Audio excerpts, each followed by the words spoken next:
terutama dalam konteks kekerasan dalam pacaran ya.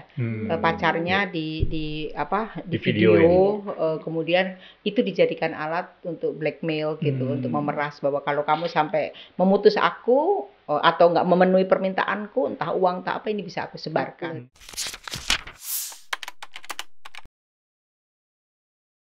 Kita bertemu lagi dalam lajur literasi. Tamu hari ini sosok yang sangat istimewa menurut saya, seorang pejuang hak-hak perempuan yang sudah bergerak sejak tahun 90-an. Saya mengenal Mbak Yuni, nama lengkapnya Yunianti Huzaifah. Arab jadi harus persis. Iya. Saya mengenal beliau sebagai orang gerakan yang pernah bergabung dengan Solidaritas Perempuan ya, SP ya, di tahun 90-an. Lalu beliau juga kemudian menjadi pendiri sejumlah lembaga termasuk Koalisi Perempuan Indonesia. Ya, merintis awal ya. Suara Ibu Peduli dengan Mbak Carlina, Mbak Kartini, Syahri dan yang lain. Konsorsium Bela Buruh Migran Indonesia. Dan Mbak Yuni ini juri di Hasan Wirayuda Pelindungan Award. Kita berkenalan intens di ajang itu ya.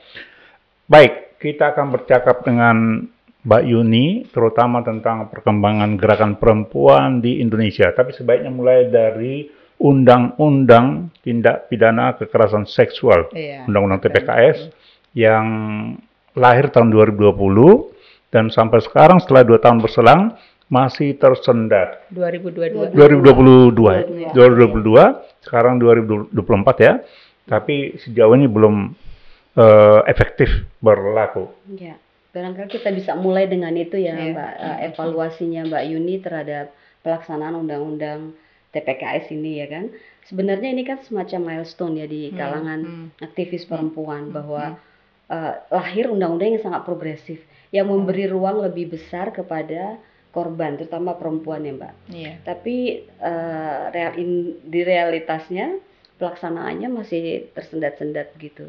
Jadi pengamatan Mbak Yuni ini apa sebenarnya persoalan intinya, Mbak? Apa yang terjadi, Mbak? Iya, sebetulnya sejumlah kawan-kawan di daerah itu sudah mengawal UU TPKS ini untuk menyoal kasus-kasus tindak pidana kekerasan seksual gitu, antara lain kawan-kawan yang di Jember gitu ya.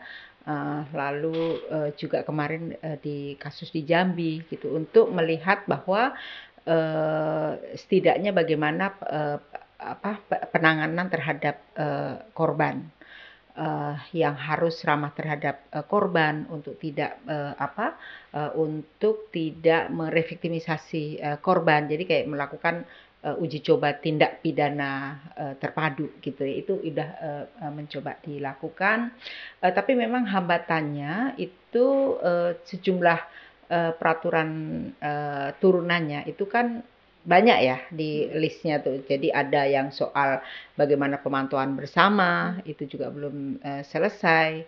Lalu pendidikan untuk aparat penegak hukum, pencegahan belum selesai juga. Terus bagaimana kompensasi rehab juga untuk para korban lewat dana publik gitu. Jadi ada yang belum selesai, satu yang udah selesai yang soal bagaimana pendidikan di persisnya, nanti mungkin bisa di search, saya lupa judulnya gitu, tapi baru satu gitu. Nah, tapi sebetulnya spirit dasar UU TPKS itu kan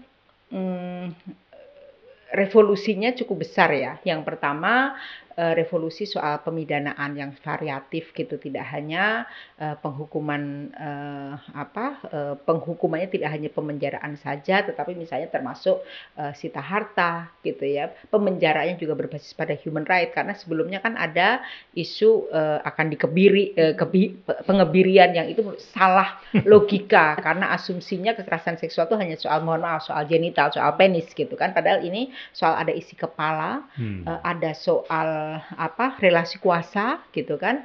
Jadi makanya pola penghukumannya juga yang reformatif, lalu juga ada rehabilitasi pelaku gitu ya, supaya dia tidak menjadi penghukuman pemenjaraan kan kadang nggak selalu menghentikan dia untuk menjadi pelaku. Maka kemudian juga rehab bagi pelaku ada, untuk para korban juga menjadi lebih perlindungan kepada korban, bukan hanya sejak dia melaporkan itu sudah ada pendampingan psikologis gitu ya. Jadi bukan hanya udah saat proses hukum dalam arti di peradilan saja, tapi sejak dia melaporkan sudah ada itu gitu ya. Terus menurut saya ide-idenya cukup besar, termasuk peran masyarakat yang dulu tidak dia di pinggiran, sekarang di RUU TPKS itu menjadi sangat kuat sekali, dan jenis-jenisnya juga lebih kompleks. Kebaruan itu termasuk soal ini kualifikasi penyidik, penuntut dan hakim ya, bahwa mereka harus punya sertifikat dan mereka harus concern pada HAM dan itu ya. Betul. Korban ya. Dan ini Mbak, kalau undang-undang TPKS ini kan memberi ruang yang lebih besar kepada korban ya kan, untuk bisa kalau dulu kan pakainya undang-undang KUHP ya kan, dan itu persyaratan untuk dia melaporkan bahwa dia sebagai korban itu sangat ketat ya, dan tidak berpihak kepada korban ya kan, sesuatu yang antara lain adalah harus ada bukti fisik ya kan, psikologi laporan psikologi juga tidak dijadikan bukti, tidak bisa dijadikan bukti. Dan sekarang saksi pun sangat berperan. Iya, kesaksian jadi saksi para korban saksi dan saksi yang membenarkan bisa gitu ya kan, Mbak. Satu saksi cukup. Iya. Dan juga tadi itu ya, berbagai bentuknya tuh sudah diakui di luar yang selain UU TPKS kan juga ada bentuk-bentuk kekerasan lain yang itu soal tidak pidana perdagangan orang gitu, dan juga yang lain-lain sebetulnya menjadi bagian, termasuk perkosaan walaupun dia di KUHP, tapi dia juga sebetulnya menjadi core penting gitu kan. Debatnya cukup panjang waktu itu. Iya. Nah, belum lahirnya peraturan turunan ini lebih disebabkan oleh apa? Birokrasi kah atau ada hal lain? Saya kebetulan juga diundang untuk memberi masukan soal prinsip human rights di dalam untuk menurunkan ke dalam peraturan di PP-nya gitu ya. Jadi saya ngerasa problemnya itu ada di satu soal mungkin internalisasi konsep di dalam internal aktor-aktor yang harus bekerja untuk mengawal itu. Penegak hukum gitu maksudnya. Bukan hanya penegak hukum, kan ini kan ada sejumlah kementerian yang terlibat. Jadi secara konseptual tuh kayaknya perlu perumusan yang intensif gitu. Jadi mungkin juga soal kapasitas. Artinya mungkin mereka ada yang punya kapasitas A, tapi rupanya ini perlu kapasitas B dan C. Kemudian yang kedua multi koordinasi yang mungkin nggak simple gitu. Itu lalu juga saya nggak tahu ya kalau problem alokasi anggaran untuk memastikan ini jalan atau tidak seperti apa gitu. Tapi juga mungkin secara konsep nggak sederhana ya, karena saya ingat betul untuk mengawal RUU TPKS saja saya hampir 2 tahun intensif di sejumlah perguruan tinggi untuk meyakinkan apa itu konsep konsen. Soal suka sama suka itu berarti seperti apa, berarti kan pro zina gitu, membedakan antara zina dengan kekerasan seksual dan lain sebagainya gitu. Jadi belum lagi mungkin juga soal meminimalisir resiko debat-debat publik yang sangat luar biasa kan di TPKS. Tapi menurut saya itu paling sehat, proses yang paling sehat. Semua pihak merasa terlibat, semua challenge-nya juga luar biasa, tapi justru ada dialog publik atau ada debat publik yang menurut saya proses yang sangat demokratis gitu ya. Itu menurut saya. Berarti ini sebenarnya undang-undang TPKS ini kan kemajuan luar biasa ya, kalau boleh dibilang kemenangan aktivis perempuan untuk memberi ruang yang lebih luas ya bagi korban, Mbak. Betul. Kalau model-model kekerasan seksual yang ada di kita yang selama ini itu kan kasusnya sebenarnya banyak ya, Mbak, numpuk gitu sebenarnya, dan tidak pernah bisa tuntas dibawa ke pengadilan. Selalu korbannya itu yang menjadi korban, jadi victimize lagi gitu. Modusnya itu selain kekerasan dalam rumah tangga, kekerasan yang paling menonjol itu seksual itu, Mbak. Kekerasan secara umum ya, gender based violence yang sekarang penting untuk kita resahkan itu kekerasan di dunia digital sudah pasti, walaupun sudah diatur di RUU TPKS. Contohnya Mbak, contohnya kayak apa itu? Di digital itu kompleks banget. Misalnya kayak orang terutama dalam konteks kekerasan dalam pacaran ya, pacarnya di video, kemudian itu dijadikan alat untuk blackmail gitu, untuk memeras bahwa kalau kamu sampai memutus aku atau nggak memenuhi permintaanku, entah uang tak apa, ini bisa aku sebarkan. Bahkan sampai pada kekerasan yang agak simbolik gitu ya, misalnya orang yang pakai kerudung atau pakaian tertentu itu kan dia merasa ini adalah bagian aurat private, misalnya ya, private gitu. Tiba-tiba kemudian dia saat disuruh buka itu difoto, kemudian kalau kamu akan disebarin. Itu untuk jadi kekerasan seksual atau pelecehan seksual sebagai bentuk penghukuman, untuk supaya mendapatkan penghukuman dari publik dan juga alat eksploitasi gitu. Makanya kekerasan seksual kan ada eksploitasi seksual gitu ya. Kekerasan seksual juga sebagai bentuk penghukuman, penyiksaan seksual itu salah satunya kayak gitu. Bentuk-bentuk yang lain soal yang GBV tadi, yang digital juga termasuk kolase ya, mukanya siapa, ininya siapa, atau karena revenge gitu, karena marah sama seseorang, kemudian nama seseorang itu dicatut, handphonenya juga dicatut untuk bahwa dia open BO ya, open bahwa available untuk pemesanan untuk entertaining seksual gitu ya, untuk menjatuhkan martabat seseorang. Jadi dari pola-pola yang seperti itu, belum lagi yang agak ekstrim adalah femisida ya. Femisida itu pembunuhan terhadap perempuan karena dia perempuan. Sebagai ujung akhir sebetulnya dari kekerasan seksual, kekerasan KDRT dan lain sebagainya, yang itu karena masih dianggap sebagai kriminalitas biasa, tidak dianggap sebagai kekerasan berbasis gender. Jadi begitu kasusnya selesai ya udah diselidiki sebagai kriminal, tidak melihat dimensi gendernya apa sih, kenapa orang ini kok sampai dibunuh gitu, dan lain sebagainya. Dan temuan Komnas Perempuan beberapa tahun yang lalu saat saya masih di Komnas Perempuan, rupanya misalnya kadang dianggapnya isu-isu sepele gitu. Misalnya dalam konteks perempuan di industri hiburan, dibilang bahwa tubuh si laki-lakinya bau, dibunuh. Luar biasa kan? Atau meminta upahnya dibayar, dibunuh. Atau kemarin kalau kasus yang mau pilkada, istri menjanjikan uang sekian M tapi kemudian tidak dikasih, dibunuh gitu. Jadi menurut saya ini ngeri sekali. Belum lagi kekerasan dalam pacaran udah masif ya, kita sering dengar. Kekerasan oleh ex intimate partner. Jadi dia kadang kan kayak seakan-akan nggak masuk dalam urusan KDRT karena perkawinannya sudah di luar rumah tangga. Tapi ex intimate partner itu ya bisa pacar atau oleh ex suami, itu juga tidak sederhana. Belum kekerasan ekonominya, belum lagi soal perebutan hak asuh anak. Tidak jarang misalnya istrinya tiba-tiba dimasukkan rumah sakit jiwa, dianggap dalam tanda kutip ada gangguan kejiwaan untuk mengambil alih hak asuh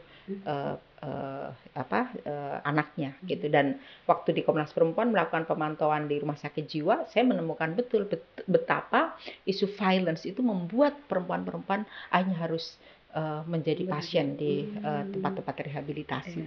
Belum lagi di sana dia ngadepin lagi kekerasan karena diskriminasi pada disabilitas psikososial itu kan masih sangat tinggi sekali ya. Perempuan dimandikan oleh laki-laki, dimandikan di tempat terbuka, seakan-akan nggak punya malu lagi dan lain sebagainya. Padahal kan dalam hak asasi martabatnya nggak hilang, dia tetap menjadi manusia bermartabat dan lain sebagainya gitu ya. Dan pola seperti itu ketika si korban berujung pada kematian kan, kemudian si pelakunya diadili dengan KUHP ya Pak, Mbak ya. Nah, tapi kalau misalnya begini Mbak, si korban ini sudah tak tahan lagi gitu ya kan, mendapat perlakuan kekerasan dan kemudian dia take revenge gitu ya, mungkin spontan, kemudian akhirnya membunuh si pelaku gitu ya kan. Nah, kalau dalam keadaan dia tidak meninggal kan, kemudian si korban mencari keadilannya bagaimana? Lewat KUHP. Kalau lewat KUHP kan dianggap dia dong pelakunya pembunuhan ya kan. Tidak dilihat apa namanya, apa yang motivasinya kenapa dia seperti ini, itu kan nggak fair juga ya Mbak ya di Iya, perempuan. iya kemarin kan ada kasus-kasus yang istri membakar suami, Iya, dan lain atau yang itu sebagainya, atau yang ditusuk gitu ya Mbak yang ditusuk atau dan sebagainya. Iya. Saya mengistilahkannya demonizing women gitu. Jadi kayak pengiblisan perempuan, melihat itu kalau pengadilannya tidak sensitif gender, maka dia akan diletakkan sebagai pelaku. Gitu. Jadi memang pembunuhan nggak boleh, nggak laki nggak perempuan nggak boleh membunuh. Tapi kalau proses peradilannya itu sensitif gender, maka akan ditarik ke belakang. Kenapa kok dia sampai membunuh? Gitu kan? Jadi rupanya, dia membunuh karena rupanya dia mengalami sepanjang perkawinannya kekerasan yang akumulatif, tidak tahan. Kayak kasus kemarin itu kan yang suami main game, tidak ikut mengurus rumah tangga, mengasuh anak itu memang gampang. Enggak, penelantaran ekonomi itu kan multidimensi gitu ya. Tapi kemudian orang lihatnya, kok perempuan ini jahat banget membunuh, tidak melihat bahwa sebetulnya laki-laki ini sudah membunuh secara gradual gitu kan. Jadi kenapa aparat penegak hukum perlu sensitif gender juga salah satunya itu. Saya ingat waktu RKUHP mau dibuat, itu pernah ada diksi bilang gini, perempuan dilarang membunuh bayinya. Kita protes, saya bilang membunuh itu nggak boleh oleh siapapun. Tapi mengeksplisitkan perempuan di situ, itu lagi-lagi menganggap memonsterisasi perempuan. Gitu, bahwa seakan-akan perempuan pembunuh. Harusnya dilihat, kenapa kok perempuan membunuh bayinya? Walaupun kita menentang itu, gitu ya, menentang pembunuhan pada siapapun, termasuk pada bayi. Tapi kan kalau dilihat, rupanya perempuan korban kekerasan seksual, batas waktu membolehkan aborsi sangat pendek, perempuan udah tahu sudah sangat terlambat, bahwa dirinya hamil, belum lagi suaminya atau yang menghamili tidak bertanggung jawab, stigma di masyarakat luar biasa, dia harus membesarkan anak seumur hidupnya, gitu kan, belum lagi problem ekonomi yang sangat panjang. Itu tidak dilihat, yang dilihat adalah perempuan ya udah bahwa membunuh saja gitu, dan tidak dilihat bahwa ada GBV, kekerasan berbasis gender yang sangat akumulatif gitu. Dan itu sebenarnya diakomodasi oleh undang-undang TPKS ya Mbak, bahwa perempuan ini dilihat juga selain sebagai pelaku, juga korban kan harusnya ya. Iya, tapi betul. Belum ada contoh kasus yang sukses gitu ya Mbak, yang menggunakan ini untuk menempatkan secara proporsional ya si korban dan pelaku. Dia kan korban juga, pelaku juga sebenarnya. Sebetulnya di Komnas Perempuan dulu sejumlah komisioner pernah membela kasus-kasus yang di mana perempuan tadinya dikriminalisasi gitu ya, tapi kemudian karena Komnas Perempuan waktu itu sebagai amicus curiae, sahabat di peradilan, akhirnya berhasil. Dengan argumen tadi. Jadi seingat saya ada kasus PRT yang hamil, dia membunuh bayinya gitu, dan tadinya juga mau tapi setelah menggunakan berbagai kerangka soal PRT ini adalah seingat saya usia anak, saya agak lupa persisnya, tapi juga tadi itu soal relasi kuasa yang timpang, dia tidak tahu soal ini segala macam gitu. Akhirnya seingat saya hukumannya dikurangi atau bahkan intinya struggling dan lebih mendapatkan hukuman yang lebih adil gitu ya, itu. Tapi kan seberapa banyak bisa didampingi gitu. Nah, apalagi saya menyebutnya ada problem infantilisasi isu perempuan. Dalam arti gini, ketika perempuan dan anak dihadap-hadapkan, maka perempuan yang akan dikalahkan. Waktu itu saya ingat ada kasus yang di Jambi, seorang perempuan yang dituduh sebagai pelaku kekerasan seksual pada anak-anak. Gitu. Dari bukti-bukti nggak terlihat. Tapi itu udah terlanjur di media udah viral, menyebar relasi kuasa, dalam arti perempuan ini perempuan miskin gitu ya.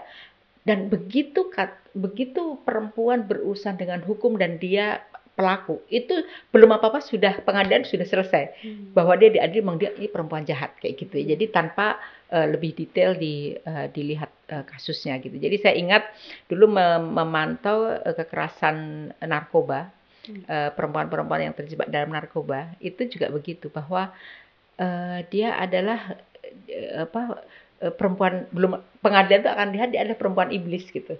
Jadi belum apa-apa tuh udah ada stigma itu gitu. Maka biasanya hukumannya lebih keras karena perempuan nggak boleh. Perempuan tuh harus yang baik-baik saja kok bisa begini. Padahal orang nggak tahu bahwa dia melakukan menjadi pengedar narkoba karena dijebak, karena dia ingin single parent, korban kekerasan yang harus menghidupi anaknya gitu.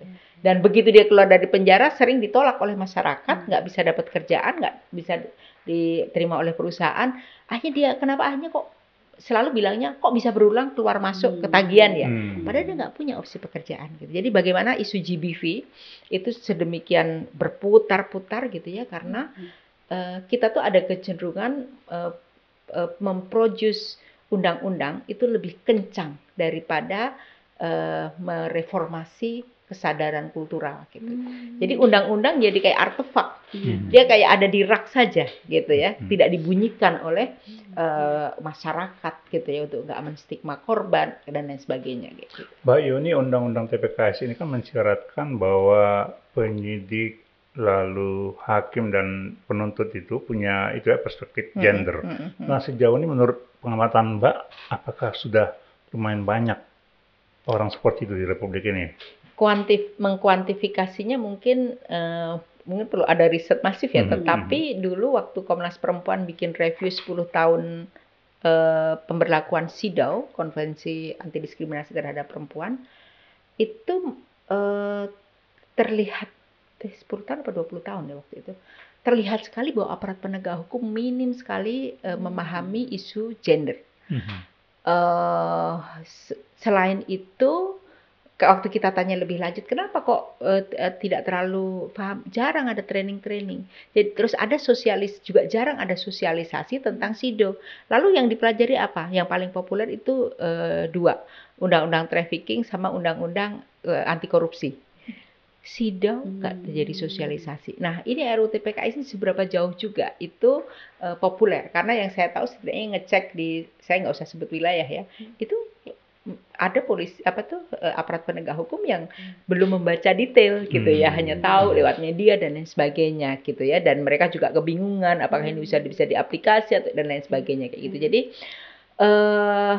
walaupun saya harus juga mengapresiasi tidak sedikit sebetulnya di kepolisian sendiri yang di kurikulumnya juga mulai isu gender masuk, isu human rights masuk gitu ya. Tapi pengajarnya seberapa jauh dan apakah dia merata di seluruh kepolisian, dan itu yang ataupun juga di pendidikan hakim gitu ya dan lain sebagainya. Walaupun kita juga tahu belakangan ini hakim-hakim progresif juga ada gitu ya. Tapi kalau dikuantifikasi rasanya mau perlu lebih masif. Makanya di RUU TPKS kan itu dibilang harus ada pendidikan aparat penegak hukum. Jadi seperti halnya ketika mengadili kasus lingkungan, anak, itu kan harus bersertifikat ya Mbak, hakimnya, supaya dia lebih sensitif. Karena ada juga teman, maksudnya psikolog gitu ya, yang merasa risih juga, bahkan kejaksaan bilang kalau ada kekerasan seksual jangan-jangan itu karena si korban ini seducer misalnya gitu. Jadi masih ada mindset yang seperti itu gitu. Jadi itu kan memprihatinkan ya kan. Iya, jadi sertifikasi mungkin juga penting, itu kan hasil formal gitu ya. Tapi yang namanya sensitivitas gender itu perlu, karena itu kunci untuk mendekati korban. Misalnya pengetahuan yang sederhana, sering ini korban ini bohong nih karena nggak konsisten. Padahal kalau tahu biasa menangani korban dan kita peka pada korban, inkonsistensi para korban itu bukan berarti bohong, tapi dia sebetulnya pagi dia merasa secure untuk ngomong, siang ditekan pelaku, sore ditekan keluarga, jadi kesaksiannya itu bisa berubah-ubah. Atau kondisi psikologisnya sangat tertekan segala macam. Jadi inkonsistensinya bukan berarti bohong gitu. Nah, itu satu hal. Yang kedua menurut saya juga tantangan di dunia sains, karena di sains itu kan masih ada anggapan bahwa kalau perempuan diperkosa itu nggak mungkin keluar lubrikasi lendir karena dia tertekan.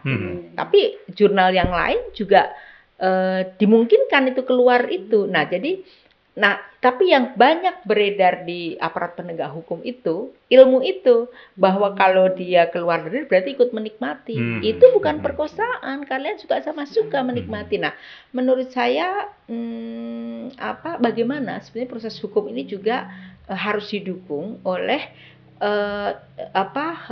sains yang juga transformatif dan pro pada keadilan gender gitu loh. Karena sains yang bias gender juga masih banyak, misalnya kayak ilmu menopause kan, ya menopause itu kan seakan-akan Tuhan memunggungi perempuan kan, seakan-akan hilang hormonnya apa gitu ya, mungkin gitu. Tapi kalau dibaca dengan yang lain kan, saya sendiri pernah baca misalnya kayak andropause juga ada kan, laki-laki ngalami itu. Lalu perempuan menopause itu justru sebetulnya harus proses pemerdekaan yang luar biasa yang harus disyukuri, karena itu saatnya tubuh kita tidak harus kelelahan dengan menstruasi, tidak harus kelelahan dengan reproduksi dan lain sebagainya gitu. Tapi yang terjadi dalam dunia maskulin patria itu kamu sudah tidak berguna karena melihat tubuh perempuan hanya sebagai mesin reproduksi gitu loh. Jadi cara pandang itu kita perlu melakukan demaskulinisasi gitu ya dalam melihat isu-isu violence dan lain sebagainya. Nah, cara-cara yang efektif menurut Mbak untuk itu ya menyadarkan orang banyak ini bagaimana? Termasuk dalam konteks demaskulinisasi itu. Dari rumah penting ke anak-anak gitu ya, soal hal-hal yang soal sederhana untuk perempuan tidak membenci tubuhnya, menakuti tubuhnya. Karena kan sering, saya ingat betul anak saya misalnya, saya punya anak laki dan perempuan, anak perempuan saya bertanya kok temennya udah mens ya belum gitu. Saya selalu bilang bahwa perempuan mau mens terlambat, mau mens awal itu baik-baik saja. Perempuan mau berdada besar atau dadanya rata baik-baik saja. Punya anak atau tidak punya anak baik-baik saja gitu. Jadi saya ingin perempuan tuh happy gitu ya, termasuk anak laki-laki, karena isu kekerasan seksual itu kan bukan isu personal, tapi dia isu sosial. Begitu laki-laki menjadi pelaku, itu yang hancur bukan dirinya saja, masa depannya kan akan hancur tuh. Apalagi di jejak digital. Ada kasus yang dia jadi pelaku, udah dia lari dari kenyataan, dia ikut di kapal pesiar segala macam, masih terdeteksi gitu kan. Nah itu jadi jangan pernah jadi pelaku. Belum lagi nanti hartanya akan hilang. Oke, harta satu hal. Tapi ada pelaku Mbak yang malah makin besar namanya dan sampai sekarang masih berkibar. Iya, betul. Iya, jadi ada kehancuran keluarga. Tapi mungkin pada konteks politik amoral itu seakan-akan berkibar saja gitu kan. Tapi enggak loh, saya yakin itu anaknya, istrinya. Walaupun ditutupi itu dia mengalami satu penderitaan yang luar biasa. Jangankan ayahnya atau suaminya menjadi pelaku kekerasan seksual, ada yang baru berselingkuh itu saja, itu berkali-kali dalam forum saya sampaikan, anaknya waktu itu konteksnya bahkan mungkin kalau nggak salah malah poligami gitu. Anaknya membuat panah itu loh yang dilemparin ke itu ke kayak bulatan gitu, kayak board gitu. Itu ditaruh di balik pintu kamar. Setiap kali dia mau sekolah dan pulang sekolah yang dia lakukan itu, dan itu disimbolisasi dengan tubuh ayahnya. Itu gambar ayah yang tempel gambar situ. Ayahnya. Jadi kebencian anak, dan dia mungkin dengan cara silent kebencian yang diam, yang nggak nampak. Dan biasanya penghukuman para anak istri itu saat mereka udah powerless, udah di masa tua, jadi sekarang yang merasa nggak apa-apa, masih populer, masih apa gitu. Tapi jangan dikira bahwa sebetulnya energi seseorang yang menyakiti itu dia justru menjadi bara yang panjang gitu. Tapi ketika itu berhadapan dengan kultur demaskulinisasi tadi, tentu lain cerita ya Mbak ya, karena kan kalau budaya itu sudah melekat di komunitas ya. Artinya yang kita lawan adalah masyarakat yang lebih luas gitu. Nah itu bagaimana mensikapi itu Mbak? Jadi tadi ya dari rumah, dari anak untuk juga memproteksi dirinya, paham tentang hak asasi, bahwa kamu sebagai laki-laki jangan pernah menjadi pelaku, karena orang lain punya martabat untuk punya hak untuk dirinya aman, untuk tidak kamu perlakukan. Kamu harus melakukannya dengan hormat. Kepada masyarakat, lembaga-lembaga agama, menurut saya juga penting banget, agama apapun. termasuk dalam kultur politik, kultur sosial gitu ya. Termasuk dalam ini perilaku bisnis kayak tambang dengan transaksi yang juga tidak sedikit menggunakan perempuan untuk proses-proses transaksi di dunia asuransi, dunia obat-obatan, dunia apa itu kan petuturan bagaimana perempuan-perempuan sales yang bahkan di dunia intelektual pun juga. Jadi di lembaga pendidikan menurut saya reformasinya juga harus cukup serius gitu ya, dan di multi ruang gitu. Awalnya dari rumah, tapi ini sekolah juga sangat penting, Mbak. Seharusnya menjadi kurikulum ya. Sangat. Sejak dini ya. Iya, sebenarnya kan ada Permendiknas ya, yang di lembaga-lembaga pendidikan yang ada dosa 3 bahwa nggak boleh melakukan bullying, kekerasan seksual, juga harus harus toleran gitu kan. Saya udah mulai berkembang gitu, dan di sejumlah inisiatif-inisiatif di komunitas itu juga sudah banyak yang menarik tuh, menggunakan Pancasila untuk anti kekerasan kayak gitu-gitu. Tapi kadang nggak selalu bicara anti kekerasan ke publik tuh bahwa itu juga anti kekerasan terhadap perempuan gitu kan. Nah ini yang menurut saya di sekolah itu penting. Kalau di negara Skandinavian tuh kan bahkan kayak konstitusi itu dijadikan diajarkan dengan cara-cara yang sangat menawan, pakai game. Soal bagaimana rasisme ditanggulangi, bahwa saya misalnya ngajak anak saya ke museum Nemo Museum di Belanda. Nah itu ada namanya pojok namanya itu Science Museum, dibilang sexual maturity corner. Jadi ada pertanyaan, itu edukasi memang untuk anak-anak remaja segala macam, untuk anak-anak ditanya, apakah perempuan yang tidak punya apakah semua perempuan selaput darahnya berdarah gitu pada malam pertama. Kalau kita malam pertama, kalau sana mungkin nggak ya, jauh berdarah. Terus itu dikasih jawaban yes atau no gitu ya. Kalau jawabannya salah langsung dikasih klarifikasi bahwa jenis-jenis selaput darah perempuan itu macam-macam. Ada yang tebal, ada yang tipis tapi elastis, ada yang getas banget dan lain sebagainya. Jadi kadang ada loh perempuan yang selaput darahnya belum tentu berdarah. Nah itu kan kita nggak tahu. Terus atau tapi yang juga mungkin berbeda dengan kultur kita, satu pertanyaan yang juga menarik, apakah nonton pornografi itu akan membuat kita menjadi pemerkosa?